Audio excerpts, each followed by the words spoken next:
Upon learning that my brother is a villain and my sister is a wicked supporting character, I took them to stage a scam targeting the revered monk of City J. Lying in front of the car, I reminded them not to make a sound, but the monk just twirled his prayer beads, not even looking up. Run them over. I scrambled to my feet, ready to flee, when my vision suddenly blurred. LOL, a 5-year-old villain, a 4-year-old malicious female supporting character, and a 3-year-old extra. None of them even add up to 13. This is no J City Buddha, this is an evil deity. The extra thought the Buddha-like figure would save all beings, but this evil Buddha kills without batting an eye. These 3 little sprouts aren't even enough to fill the gaps between his teeth. I gritted my teeth, grabbed my brother and sister, and said, "Kneel down and call him Dad." The monk was shocked. I've been in this novel for a year.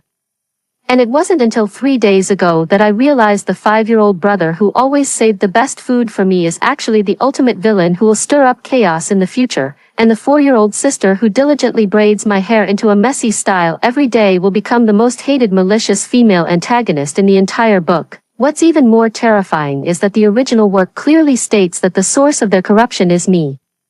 The female lead is merely the catalyst that drives them further into madness. Mia, here you go. My brother pulled out half a hard steamed bun from his tattered cotton-padded jacket, carefully broke it into 3 pieces, and stuffed the largest one into my hand. His grimy little face wore an ingratiating smile, showing no sign that he would one day become the madman who would strike fear into the entire J City. I stared at the moldy steamed bun in my hand, then glanced at my sister huddled in the corner poking an ant nest. Gritting my teeth, I made a decision. I had to take them to stage an accident and extort the legendary J City's Buddha's child. The Buddha's child is known for his kindness. Perhaps he would adopt us and guide this pair of sleeping dragon and phoenix chicks onto the right path.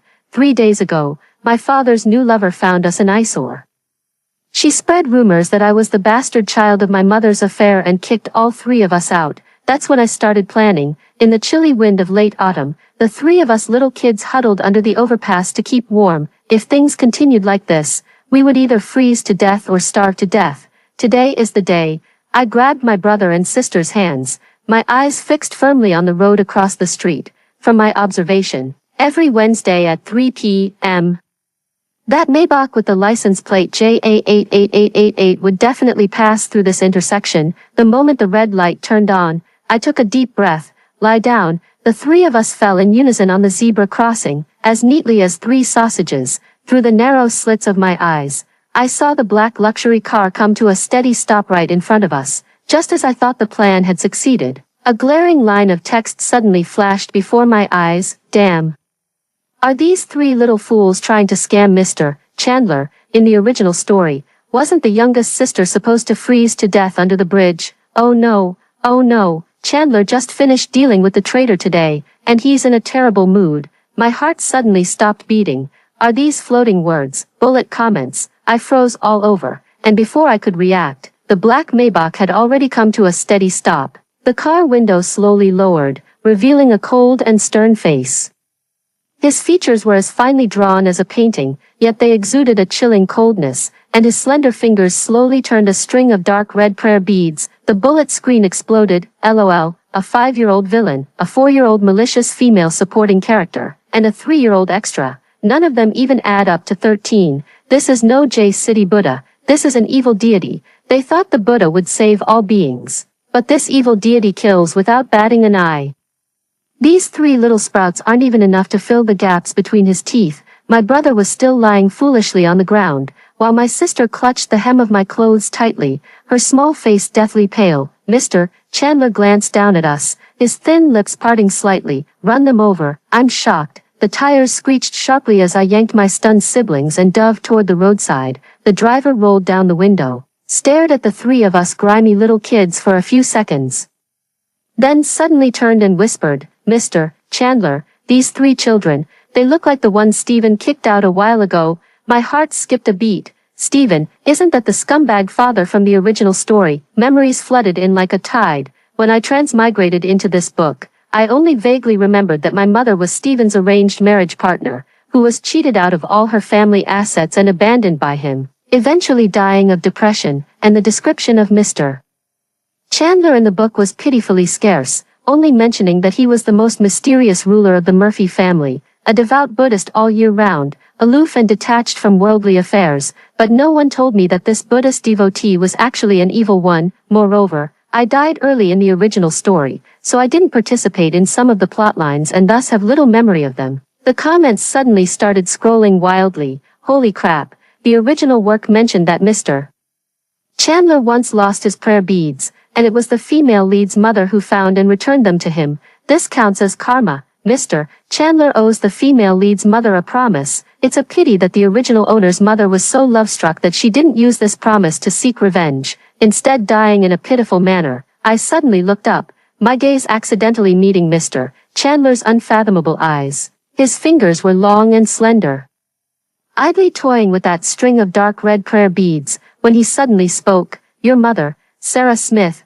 My heart raced wildly, and I instinctively nodded. His gaze darkened slightly, his fingers pausing on the prayer beads. In the original story, I froze to death. My father's new flame pointed at my nose and called me a bastard, while my fickle father didn't even glance at me before turning around and walking away with his new lover. However, the timing of my mother's pregnancy with me really didn't add up. Counting the days, she conceived me at Old Man Murphy's birthday banquet. It is said that on that day, my father was fooling around with one of his mistresses in the side hall, while my mother suddenly felt unwell and left early. Coincidentally, after the banquet ended, Mr. Chandler sent people to search everywhere for a woman. The servants thought it was just someone who had angered the master, but no one knew that Mr.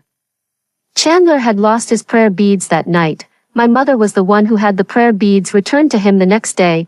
I stared fixedly at the prayer beads in Mr. Chandler's hand, a ridiculous thought exploding in my mind. Could it be? The cold wind was biting, yet my entire body felt feverish. Never mind, I'll take a gamble. I grabbed my still dazed older brother and sister, dropped to my knees with a thud, and called out crisply, Dad.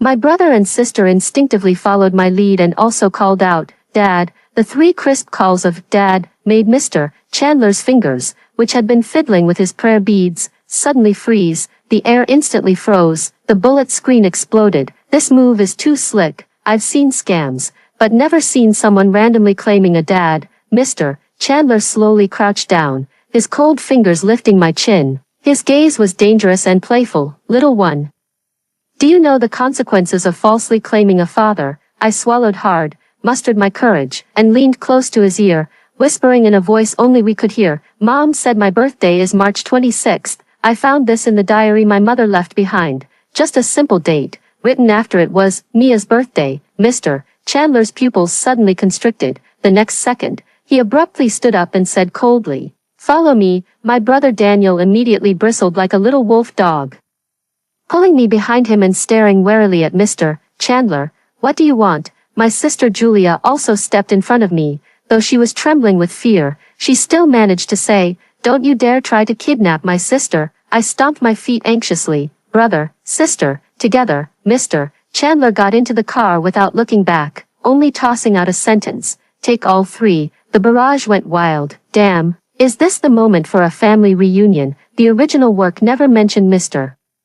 Chandler having children. This plot development is so intense. If Mia doesn't die, how will the female lead make her entrance? It's because she looks like Mia that the antagonist and the malicious female supporting character brought her home, in the Murphy family villa. As the doctor approached me, my brother lunged forward and bit his wrist. Don't touch my sister. He growled like a protective little beast, his eyes turning red. Mr. Chandler frowned, and the butler immediately stepped forward to restrain my brother. The doctor is just pulling a single hair. It won't hurt your sister. I quickly comforted him. Don't be scared, big brother. Pulling a hair doesn't hurt. The doctor took the sample and hurried away, saying it was for an urgent test, with results in 3 hours. At dinner, the three of us were starving and devoured the table full of dishes. My brother eats by himself while not forgetting to peel shrimp for me.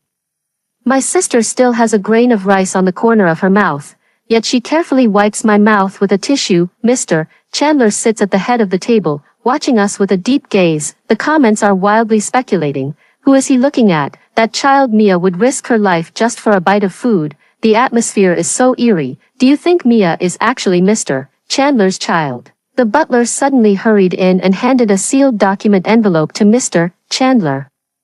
My heart leaped into my throat. Mr. Chandler slowly unwrapped the document, glanced at it, and his expression became inscrutable. I immediately jumped off the chair and started frantically stuffing food into my pockets. Chicken leg cake even grabbed a handful of candies. Little sister, my brother looked completely bewildered. What little sister? If I don't take this chance to grab some food now, I'll go hungry again when I'm kicked out later, Mr. Chandler suddenly chuckled softly and pushed the appraisal report to the center of the dining table. It clearly stated, DNA comparison supports that Mr. Chandler is the biological father of Mia. I tilted my head, blinked my innocent big eyes, pretending not to understand the test report. Inner thoughts, did I really latch onto a powerful connection? Little miss, the butler suddenly cried out, trembling, the silver tray in his hand clattering to the floor. He excitedly circled around me, his eyes wide open. These eyebrows, this nose bridge, it's exactly like Mr. Chandler when he was a child. No, old man, when we first came in, you thought the three of us were frauds. This change in attitude is just too fast, isn't it, Mr. Chandler glanced at me indifferently. From now on, you'll live here. I immediately grabbed my brother and sister's sleeves. I want to be with my brother and sister. Daniel and Julia immediately stood in front of me like two little walls of flesh, eyeing Mr. Chandler warily. You'll all stay together. Mr. Chandler turned and walked away, the prayer beads on his wrist emitting a dull clinking sound. The butler, wiping away tears, prepared a pink princess room for me and even arranged two children's rooms next to it. He crouched down and asked me softly, Miss, how did you get through the past 3 years? I bit my lip and thought back. In the year since I arrived, that scumbag of a father spent his days indulging in pleasure, while the stepmother found all sorts of ways to abuse us. The servants at home skimped on our meals and even falsely accused us of stealing. At our hungriest, 5-year-old Daniel rummaged through the trash for food, and 4-year-old Julia handed me the last half of a moldy cookie. Hungry, I whispered, clutching the hem of my skirt. Dad won't give us food. The butler suddenly trembled all over. That's not your father, that's your uncle, Mr. Chandler is your real father. What about the older brother and sister? I pretended to be clueless. Is he their father too? The butler opened his mouth, then suddenly caught sight of an old scar behind my ear. It was from a cigarette burn my stepmother gave me last winter. His eyes instantly reddened, and his hand trembled as he reached out but hesitated to touch it. This is, the barrage suddenly went wild. Damn, cigarette burn scars. Why is this kid so pitiful? No wonder the female lead, just because she looks a bit similar, was taken home by the antagonist and the malicious female supporting character to be lavishly compensated. Suddenly, the sound of Buddhist prayer beads hitting the floor came from outside the door. Mr. Chandler was standing there at some point, his gaze fixed intently on the scar behind my ear. He bent down to pick up the prayer beads, his voice chillingly cold. Has Stephen been bidding on that piece of land in the southern part of the city recently? The butler jolted. Why yes, Mr. Chandler, call the Bureau of Land and Resources. Mr. Chandler leisurely twirled the prayer beads. Tell them that the land has an ancient tomb. The bullet screen exploded. What ancient tomb? It's clearly the grave he picked for his brother. The ancient tomb joke is Mr. Chandler's classic way of messing with people. Mr. Chandler, being so protective, is terrifying. I secretly glanced at Mr. Chandler's gloomy profile and suddenly felt, maybe I've latched onto a leg that's a bit too big. The next morning, I rubbed my eyes and opened the door, nearly tripping over something. Daniel and Julia had actually curled up and slept outside my door all night. Daniel was still clutching a kitchen knife tightly in his hand, clearly on guard against someone trying to take me away in the middle of the night. Brother.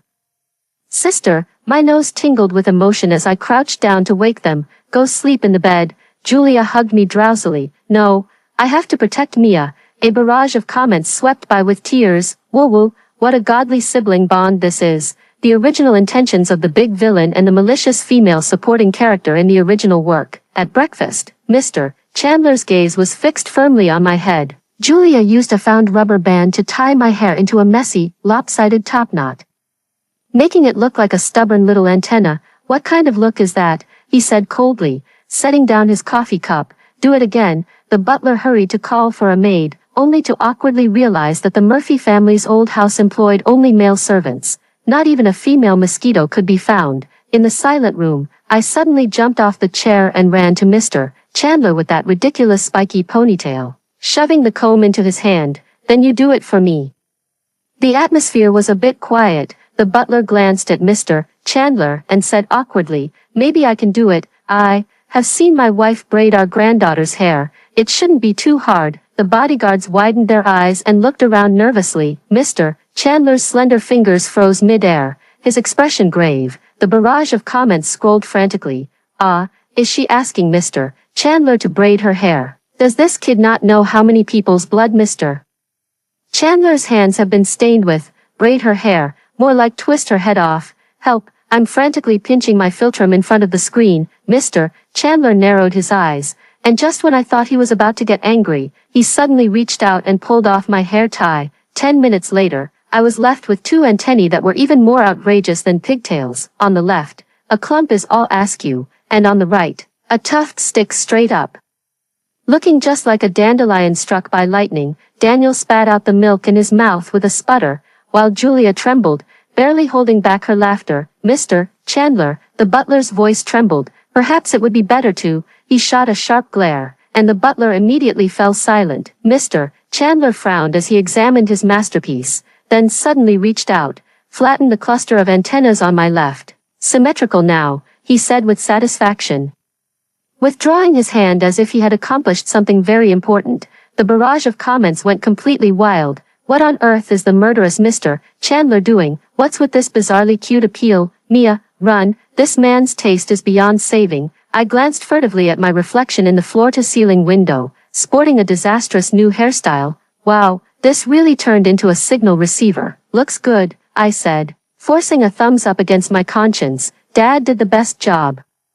Mr. Chandler paused, a faint, suspicious blush creeping up the tips of his ears. The day Daniel and Julia were forcibly sent to kindergarten, the entire Murphy residence was nearly turned upside down. "Don't you dare secretly sell my sister." Daniel, like a frantic little beast, clung tightly to my leg. She eats less and can even play dead. She's useful to keep around." Julia directly pulled out a secretly hidden fork and pointed it at her own neck. "Dare to separate us, and I'll die right here." The prayer beads in Mr. Chandler's hands snapped with a sharp crack, and the ebony beads scattered all over the floor. He crouched down, looking the two bristling little ones straight in the eye. "Who said I was going to sell her? Last time my dad said the same thing and tricked us into leaving," Daniel blurted out. "When we got home, we found out he had sold my sister to that fool from the Owens family as a toy." The air instantly froze. I paused mid-lick of my lollipop, that memory resurfacing in my mind. The young master of the Owens family locked me in a room, grinning as he tugged at my clothes, saying he wanted to play a diving game. As he dragged me toward the second-floor balcony, I bit his wrist and, with all my strength, pushed him into the swimming pool. Mr. Chandler's eyes churned, his thin lips pressed into a tight line. "He actually dared to sell you." "Later, they said I was too fierce," I muttered softly. "So they sent me back." Mr. Chandler suddenly stood up and slammed his fist on the mahogany coffee table. The priceless antique cracked in two with a snap. "Chandler's land in the Southern District." Stephen burst in, dressed in a suit but drenched in sweat. "You have to help me. The Cultural Relics Bureau says they've detected an ancient tomb. My 300 million. His voice abruptly cut off, because I was sitting on the leather sofa, swinging my short legs, desperately stuffing lollipops into Daniel and Julia's pockets, and beside Mr. Chandler stood a row of imposing Murphy family bodyguards. How is this bastard here?" Stephen's face turned pale. Mr. Chandler leisurely picked up a prayer bead. "What did you just say about the land in the southern part of the city? There's an ancient tomb that's about to be ruined." Stephen stomped his foot in frustration, suddenly pointing at me. "Chandler, where did you find this girl? She's not a Murphy. She's nothing but bad luck. Get rid of her quickly. She is my daughter." Mr. Chandler's light-hearted remark struck Stephen like a thunderbolt. "The barrage is scrolling wildly." Stephen spat out his water. "It's hilarious. Stephen is in trouble, insulting someone's daughter right in front of her father." But wait, in the original work, the monk doesn't have a daughter. Stephen's legs gave way and he dropped to his knees. "No, impossible." His eyes darted, thinking he had guessed the truth. "Chandler, did Dad force you into another blind date? If you want to adopt a daughter, don't adopt this little brat. She's the bastard child of Grace and some other man." "You're lying," Daniel and Julia screamed in unison, rushing forward and tightly grabbing my hand. "Mia is not a bastard." Stephen sneered and grabbed Daniel by the collar. What do you know? Your shameless mother, at Grandpa's birthday banquet. Snap. A crisp sound of bone cracking. Mr. Chandler slammed Stephen's face against the wall with his fist. He slowly flexed his wrist. I don't like this mouth. Stephen's jaw was twisted out of place, and blood streamed from his nose. The bodyguard immediately stepped forward and restrained him. His teeth are a bit uneven. Fix them for him, Mr. Chandler said casually. Amid the piercing screams, Daniel and Julia watched wide-eyed as Stephen, now toothless, was dragged away. Julia suddenly tugged at Mr. Chandler's pant leg. You really won't mistreat Mia, will you, Mr. Chandler crouched down, unusually patient, meeting them at eye level. No, then we'll behave. Daniel, with reddened eyes, pushed me forward. Don't hit her. If you have to hit someone, hit me. I can take it. The barrage instantly exploded. Ah. The little villain is so warm-hearted, the ruthless villain from the original work actually. What kind of divine sibling bond is this? I'm so moved I could cry. Mr. Chandler suddenly reached out his hand. We all thought he was going to hit someone, but he just pulled the lollipop out of my mouth. You've already had 10 of these. Any more and you'll get cavities. He turned and instructed the butler. Tear down the latest building Stephen just finished and turn it into an amusement park. I stared in astonishment at the rumored merciless evil Buddha, who was now clumsily trying to make me rinse my mouth, nearly choking me to death. Ever since Daniel and Julia started kindergarten, I've been bored out of my mind every day. To cling to this powerful connection, I've been sticking to Mr. Chandler like glue. Dad, take me out to play, I pleaded, clinging to his leg and rolling around, smearing snot and tears all over his custom-tailored suit pants. Mr. Chandler's temple throbbed with a visible vein as he turned to the butler and asked, "What do children like to play?" The butler said respectfully. In response, Mr. Chandler, people generally enjoy the Little Pony Ice and Snow World amusement park. The next day, I was taken to the horse farm in high spirits. Then, I was put on a 2-meter-tall thoroughbred racehorse. Is this a little pony? I stammered, gripping the saddle nervously. Mr. Chandler said matter-of-factly, just turned 3. Still a minor horse. The bullet screen exploded. Help, a 3-year-old Ackeltech horse. This horse could kick 3 grown men to death with one hoof. Does Mr. Chandler have some misunderstanding about what small means? I was jolted on horseback for 8 hours, and when I got off, my legs were trembling and my butt was burning with pain. At dinner, I could only lie on the dining table, tearfully chewing on a steak. What are you crying for? Mr. Chandler frowned. Tomorrow we're going to the ice and snow world. The next day, at the ski resort, Mr. Chandler put me in the smallest ski gear and then pushed me straight down the advanced slope. Spread your legs and lean forward, he directed from behind. I tumbled all the way from the top of the mountain to the bottom like a rolling gourd, finally plunging into a snowbank with only my little boots flailing outside. Bullet screen comments are hilarious. Is this teaching skiing or attempted murder, Mr.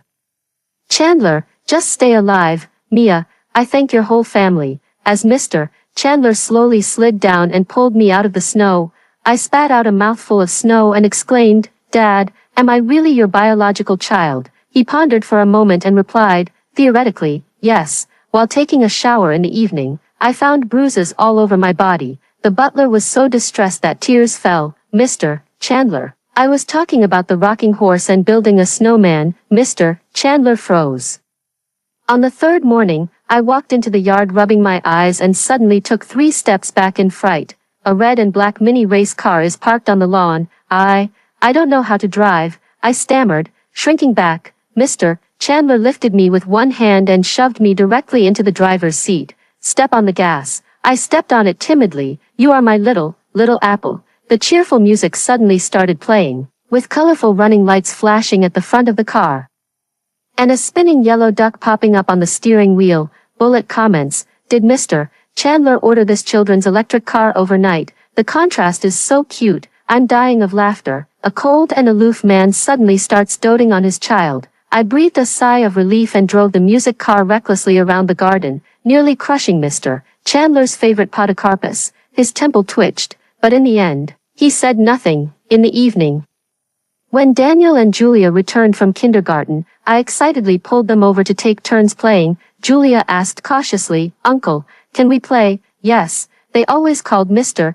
Chandler Uncle. Since the paternity test, they knew they weren't Mr. Chandler's children, but Mr. Chandler still tacitly allowed them to stay at the Murphy household. Mr. Chandler continued reviewing documents without looking up, casually slipping a cookie into my mouth. I was woken up in the middle of the night by the urge to pee and stumbled to the bathroom. As I passed by the study, I suddenly heard a muffled groan. Curiosity drove me to peek through the crack in the door. A bloodied man was kneeling on the floor, with a bodyguard standing beside him holding a blood-stained belt. Mr. Chandler sat in the shadows, idly toying with that string of prayer beads. Mr. Chandler, spare my life. It really was Stephen who ordered it, the man wailed. Back then, Mr. Bob took a liking to Mrs. Grace. To secure the partnership, Stephen had me drug the champagne at the birthday banquet, but Mr. Bob had a stomachache, and I couldn't find anyone, so I just locked Mrs. Grace in a random room. My breath caught sharply in my throat. Where was that room located? Mr. Chandler's voice was as cold as ice. It was the room at the far end of the second floor of the Murphy mansion. The prayer beads suddenly snapped, scattering and rolling across the floor. Clean it up. As Mr. Chandler stood up, I saw his bloodshot eyes. I want to see the acquisition contract for the Bob Group tomorrow. The barrage of comments was somewhat chaotic. Damn, so Grace was drugged and then with Mr. Chandler. Wait, did she force herself on Mr. Chandler? So the birthday banquet was a setup. Stephen is such a scumbag. How could he send his own wife to someone else? Upstairs, I remember in the original plot, it was mentioned that Mr. Chandler had someone he quietly loved, but since she married someone else, he became a monk. I covered my mouth and quietly stepped back, only to bump into someone. Daniel was standing behind me at some point, still holding a kitchen knife in his hand. He was staring intently in the direction of the study, his eyes filled with a hatred that didn't match our age. I almost screamed, but Daniel quickly covered my mouth. His palm was cold, trembling slightly, in the corridor's shadow. Julia stood quietly, the moonlight outlining her slender silhouette. The two children's eyes are exactly the same. The venomous hatred, not typical of children, sent a shiver through my heart. I was dragged back to the room by two people, one on each side, and Julia quickly closed the door. Don't be afraid. Nia, Daniel hid the knife back under the pillow and suddenly held me tightly. It's Stephen's fault. He let Mom down. Julia wrapped her arms around my waist from behind, her voice as light as a feather. That man doesn't deserve to be a father. She paused for a moment, then buried her face in my shoulder. You'll always be our sister. The comments instantly flooded with tears. Help, 3 little beans are keeping each other warm. What kind of broken and reassembled family drama is this? I felt a warm dampness on my shoulder. Daniel stubbornly lifted his face, and under the moonlight, I could see his tightly clenched jaw. I'll be your brother for life. Footsteps suddenly sounded outside the door, and Mr. Chandler's voice echoed from the hallway. Still awake, the 3 of us instantly rolled into a pile. Pretending to be asleep, the door opened a crack, letting in a sliver of moonlight. Mr. Chandler stood at the door for a very long time, so long that I thought he had discovered something. Finally, I only heard him sigh softly, and something was placed at the door. When the footsteps completely faded away, we ran barefoot to check. 3 cups of warm milk. Julia suddenly burst into tears. Why isn't he our dad? Daniel drank the milk in one gulp, his eyes red-rimmed. During breakfast, the news was reporting the sudden bankruptcy of the Bob Group. Mr. Chandler peeled an egg for me without changing his expression. And I noticed he was wearing a new string of prayer beads on his wrist. They were blood red, as if soaked in cinnabar. At that moment, the phone suddenly rang, and he frowned slightly as he answered it. Suddenly, a barrage of crimson text flashed before my eyes. In the original story, Stephen set a trap for that incompetent today. Unable to stand on his own, he resented the old man for handing over the entire Murphy family business to his younger brother. The rivalry was both overt and covert. Mr. Chandler will fall into the ambush, and it's a pity his legs will be amputated. Stephen is destined to become the successor of the Murphy family. The villain and the malicious female supporting character will soon return to their own homes, then grow up to overthrow their fathers and become the new rulers. Daddy, I rushed over and hugged his leg tightly. Where are you going? Take me with you, Mr. Chandler looked down at me, his fingers unconsciously rubbing the prayer beads. It's not for fun, I promise I'll be good. I clutched the hem of his suit tightly, pulling out my ultimate move. Otherwise, I'll go on a hunger strike and run away from home. Julia and Daniel put down their forks, looking at me nervously. The prayer beads cracked with a snap. Bullet comments, "Ha ha ha ha, that's a good threat, Mr. Chandler. This kid is beyond saving. The ultimate trick for kids, running away from home." In the end, I got my wish and sat in the Maybach. As the car entered the main road, I suddenly pointed out the window and shouted, "I want to eat that candied hawthorn." Mr. Chandler glanced at me sideways and said, "I'll have the kitchen make it for you when we get back. I want it now." I rolled around on the leather seat. "I want that strawberry candied hawthorn from the shop at the intersection." The driver glanced at the rearview mirror for instructions. Mr. Chandler rubbed his temples and said, "Turn left." As the car turned onto the side road, a sharp screech of brakes suddenly came from behind. A fully loaded truck, seemingly out of control, rushed through the spot where we had just been and crashed violently into the greenbelt. The bullet screen exploded. Holy crap, holy crap. Did Mia's casual remark actually change Mr. Chandler's fate? Does that mean he doesn't have to get his leg amputated? Mr. Chandler almost kicked the bucket. Mr. Chandler suddenly pressed me into his embrace. The prayer beads digging painfully into my back. Through the car window, I saw the truck driver frantically jump out of the vehicle, ready to flee, but the driver got out and delivered a flying kick, sending him into the green belt. Interesting, Mr. Chandler's voice sounded above me, carrying a chilling smile. That night, a piercing scream came from the dungeon of the Murphy estate. These days, the sandalwood scent on Mr. Chandler is so strong it's almost suffocating. But I can always catch that faint, elusive smell of blood. A barrage comment quietly drifts by. Mr. Chandler personally went to check on Stephen last night. Broke one of his legs. Tisk tsk. The old man got angry and lectured, saying brothers should compete healthily. Hilarious. One morning a month later, Daniel and Julia were excitedly packing their small backpacks. "Uncle, we're going on an autumn outing." Mr. Chandler didn't even look up. "Let the butler go with you. And each of you take a card." "No need," they said in unison, running off faster than rabbits. In the evening, the phone in the old house suddenly rang loudly. I sat in the speeding Maybach, watching Mr. Chandler crush the third prayer bead. The barrage is scrolling wildly. It's over, it's over. Two little lunatics have gone for revenge. In the original work, this is the first time the villain harmed someone. The old house was in chaos. As we rushed through the door, we heard Stephen screaming upstairs, "I'm going to kill you two little brats." Daniel and Julia were pinned down by bodyguards in the living room, each with a slap mark on their face. Seeing us, Daniel suddenly grinned. "Sis, we got revenge for you." It turned out they pretended to go back to apologize. While Stephen was going downstairs on crutches, Julia deliberately fell to attract attention, and Daniel kicked his good leg from behind. Bullet comments, "Holy crap, holy crap. What a genius criminal duo." As he tumbled down, there were two crisp, clear cracking sounds. Old man Murphy was so angry his beard trembled. "Chandler, look at what you've raised." "Raised quite well." Mr. Chandler suddenly interrupted, bending down to grab Daniel by the back of his collar. "Just too foolish." Under the stunned gazes of everyone, he calmly instructed, "Next time, wait until he reaches the middle of the spiral staircase before making a move.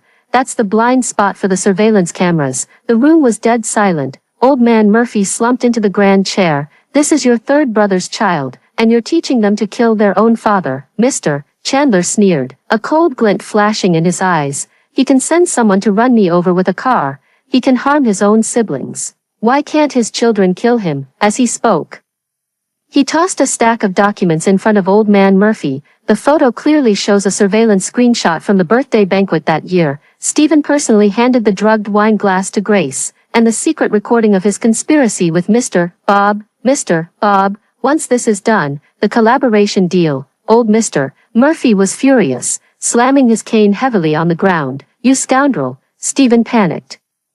"Dad, you have to stand up for me." Serves you right." Old man Murphy struck Stephen with his cane. "She is your lawfully wedded wife. The business you have today was built entirely on her dowry, and now, for the sake of another woman, while I was away, you secretly drove your 3 children out to suffer hunger and cold." Stephen snarled furiously. "Who told you not to give me the Murphy family shares? Mia isn't my child at all. She's a bastard." Mr. Chandler's gaze turned sharp, and the atmosphere around him instantly grew tense. "I told you, Mia is my daughter." Stephen laughed maniacally. "Chandler, you had a thing for Grace back then, and now you're even willing to acknowledge her bastard child. You're truly infatuated, Mr. Chandler scooped me up, his voice as cold as ice. She is not illegitimate. She is my biological daughter. Daniel immediately rushed over, gripping the hem of my clothes tightly. Mia is our sister. Julia also stood by my side with reddened eyes. Anyone who dares to bully her, will make them pay. Bullet comments. Sibling love is killing me. So Mr. Chandler, really, what kind of dramatic rich family soap opera is this? Old man Murphy looked at me in shock, then turned to Mr. Chandler. Xiaojiu, are you serious? Mr. Chandler held me with one hand while pulling the DNA paternity test report from his suit's inner pocket with the other. Stephen was thunderstruck. Impossible. Grace clearly, that night at the birthday banquet, Mr. Chandler said word by word, the person you sent delivered her right into my room. Old man Murphy's cane clattered to the floor. I held on to Mr. Chandler's neck and whispered in his ear, then, what about my brother and sister? Mr. Chandler's gaze flickered slightly as he looked at Daniel and Julia, who were protectively standing by my side. Before he could finish, Daniel suddenly tugged at Mr. Chandler's sleeve. Looking up with a serious expression, Uncle, we don't want a dad, we want our little sister. Julia also nodded timidly, will be very well behaved. Mr. Chandler fell silent for a moment, then suddenly reached out and ruffled the two children's hair. Call me Dad. My anxious heart finally settled. With Mr. Chandler protecting them, Daniel and the others would never go down the path of becoming evil villains. At least with me around, they would still have some reservations. The barrage is going absolutely wild. Mr. Chandler acknowledged his son. Well, one is already a handful, two are just as easy to raise, and three won't make a difference anyway. What kind of divine plot twist is this? The original plot has completely derailed beyond recognition. Old man Murphy, with tears streaming down his face, tremblingly reached out his hand. Come, let Grandpa hold you, you've been wronged. Stephen collapsed on the ground, his face ashen. Mr. Chandler's prayer beads tapped lightly on the mahogany table, emitting a startlingly crisp sound. He looked up at Old Man Murphy, his voice as light as if discussing the weather. If you want Stephen to live, don't show your face around the children again. Old Man Murphy's face turned deathly pale. Before, it was for the sake of Daniel and the others. Mr. Chandler slowly rose to his feet, his shadow enveloping the trembling Stephen. But now, his unfinished words were more terrifying than any threat. Bullet comments. Mr. Chandler's overprotective mode is absolutely incredible. The old man was sweating profusely. Stephen, fine, I'll leave. Okay. That very night, Stephen was packed onto a private jet and sent to Africa, along with his newlywed wife. It is said that the old man personally gave the order and thoughtfully arranged for them to live in the most primitive tribal area. I thought the matter was perfectly resolved, successfully guiding the antagonist siblings from the original story onto the right path. Until 2 years later, today, we're learning financial statements. Mr. Chandler placed Daniel on the chair, with the Murphy Group's third-quarter consolidated financial statements spread out in front of him. 7-year-old Daniel's little face was tense, and his hand, holding a specially designed children's pen, was trembling. In the study next door, 6-year-old Julia is staring blankly at a pile of mathematical models, with 3 Harvard mathematics professors standing in front of her. The barrage exploded. Is this child abuse? Learning consolidated financial statements at age 7, studying topology at age 6. I peeked through the crack in the door, stomping my feet in frustration. This isn't about correcting a villain. It's clearly about nurturing a supervillain. Dad, I rushed in and hugged Mr. Chandler's leg. My brother and sister are still young. Mr. Chandler raised an eyebrow. Young. He pointed at Julia, who was mentally calculating calculus. At my age, I was much better than them. Then he pointed at Daniel, who was swiftly drafting a business proposal. His acquisition plan is 10 times better than those useless board members. Bullet comments. Plot setting. The antagonist is a genius. But, isn't this a bit too ridiculously genius? What a pity. Such a genius antagonist will eventually be brought down by the female lead. Daniel suddenly looked up, his eyes sparkling. Little sister, do you want to learn together? I can teach you how to read K-line charts. Julia also raised her draft paper. This function is so much fun. My stomach hurts. I need to go to the bathroom first. Help, my transformation plan seems to have gone wrong somewhere. What's even more terrifying is that Mr. Chandler pulled out a small abacus from somewhere. Mia, recite the multiplication table today. The last bullet comment floated by. congratulations to Mia for achieving the accomplishment, the hardest worker in the family. As Mr. Chandler's biological child, I have to admit it, my IQ might be the floor tile of the whole family, although I might be considered a little genius in an ordinary kindergarten, compared to these monsters in my family. Every family needs someone who's a bit slow, Mr. Chandler comforted me, patting my head. You just focus on eating. I'm shocked. Is that supposed to be comforting? This is a critical hit, Dad. Bullet screen comments are hilarious. Mr. Chandler's way of comforting is too hardcore. Mia, thank you very much. Suggest renaming it to Rebirth. I became a mascot in a rich family. On my 7th birthday, we encountered Susan, the woman being discussed in the bullet comments. She was cornered in an alley by a few thugs, despite being as thin as a bean sprout. She stubbornly headbutted one of them in the stomach. That reckless demeanor was exactly the same as when I pushed the Owens family's young master into the swimming pool years ago. Daniel and Julia in the car both narrowed their eyes. Should we save her? I asked on purpose. Daniel sneered. She should grab a brick and smash it against her temple, Julia added. Or poke her eyeballs out. I was speechless. Can you guys change your villainous way of thinking? The barrage is scrolling wildly. Oh no, the love-struck brain didn't show up. These two brats are even more ruthless than in the original story. The sister substitute plan failed. I quickly stopped the car and rushed over with a flying kick. Then, because my legs were too short, I only reached the thug's knees. Get lost, you little brat. The thug grabbed me by the back of my collar. The next second, his wrist was caught by Mr. Chandler's prayer beads, and there was a crisp cracking sound. Touching my daughter, Mr. Chandler's voice was icy cold. Susan stared at us in a daze, then suddenly pointed at me and exclaimed, "You look so much like me." Daniel and Julia immediately stepped in front of me and said in unison, "No, you don't." Me, what nonsense are you talking with your eyes wide open? On the way home, I anxiously watched Susan growing smaller and smaller in the rearview mirror. The comments said that Daniel turned dark because he developed feelings for her over time. But now, brother, I tentatively asked, what do you think of that sister just now? Too weak, Daniel said disdainfully, curling his lip. She doesn't even know how to fight. Julia nodded. Not even 1/10 of Mia. Mr. Chandler suddenly lifted me onto his lap, so concerned about outsiders, then he narrowed his eyes. If you don't finish reciting the art of war tonight, no cake for you. Me, I haven't finished speaking yet. The last bullet comment floated by. Mr. Chandler, my daughter is too kind and easily deceived. What should I do? Mia, what did I say? So the original plot has completely collapsed. Right, they actually abandoned the female lead. In the barrage, it was once mentioned that the female lead Susan's father was a gambler, and her mother ran off with a wealthy man. Today, those thugs were her father's creditors.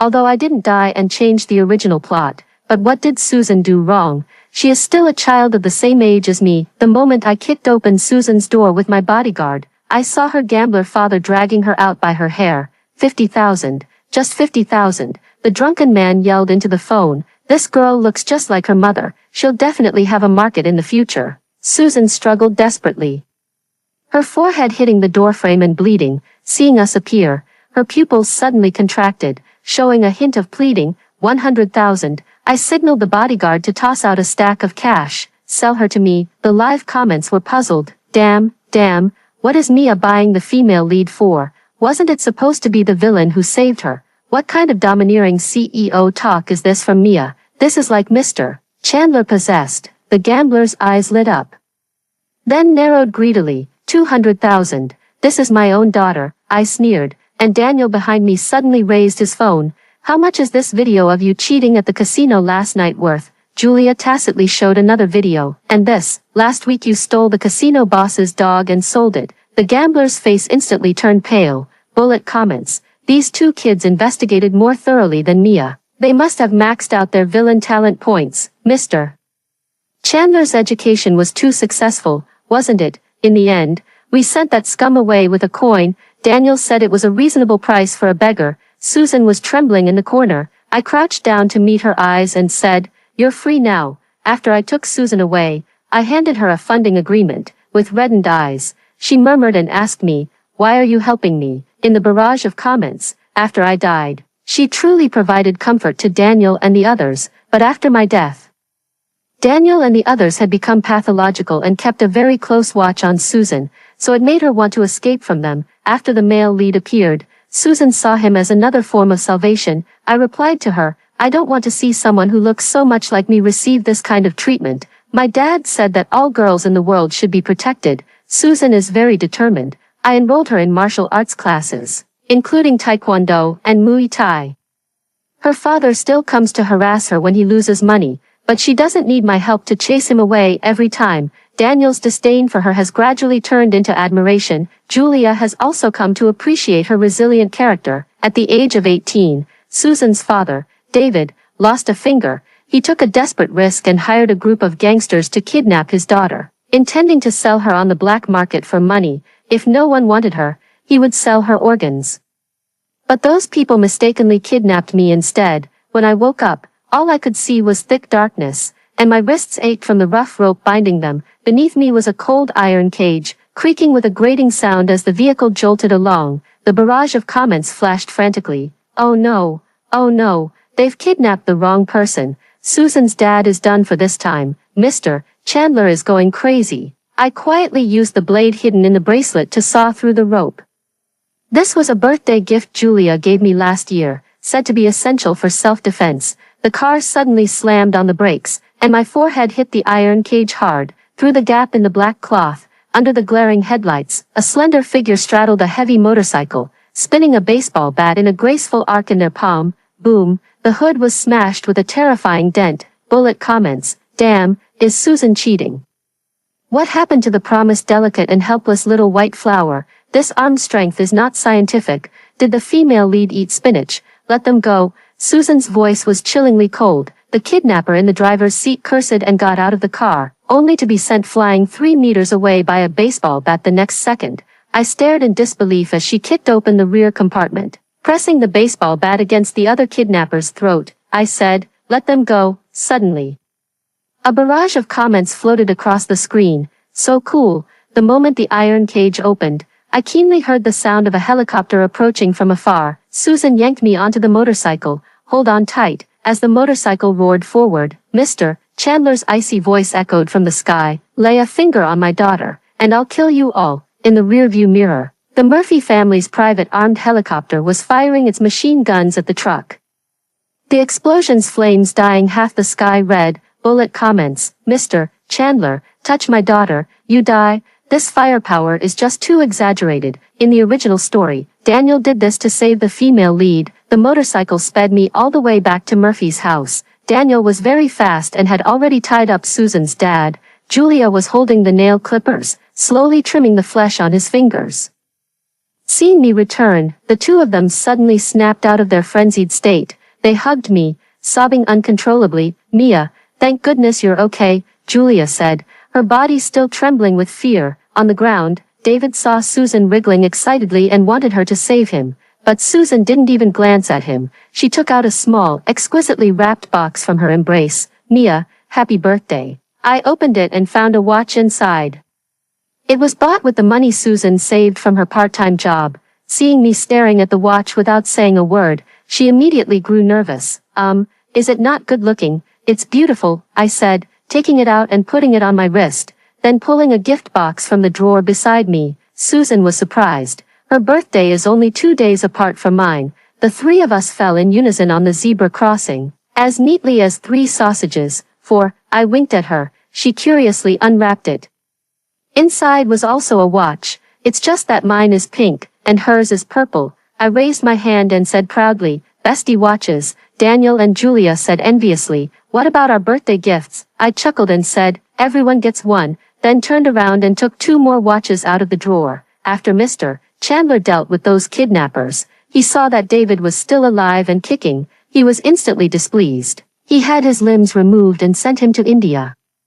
On the day of high school graduation, Susan and I were admitted to the same university. On the first day of school, Daniel and Julia insisted on seeing me off. At the school gate, they were fighting over who would help me carry my luggage, but in the blink of an eye, Susan took it away. She carried a suitcase in each hand, walking with great energy. Accidentally, I bumped into a guy across from me. Bullet comment. The male lead Carson finally makes an appearance, under the sunlight.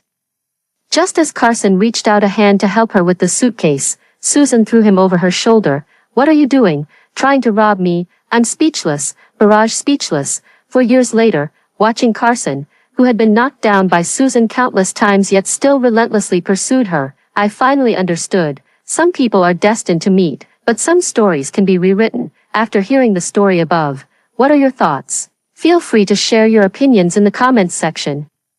Looking forward to hearing from you. If you liked this story, don't forget to like it, share it, and subscribe to my channel. See you next time.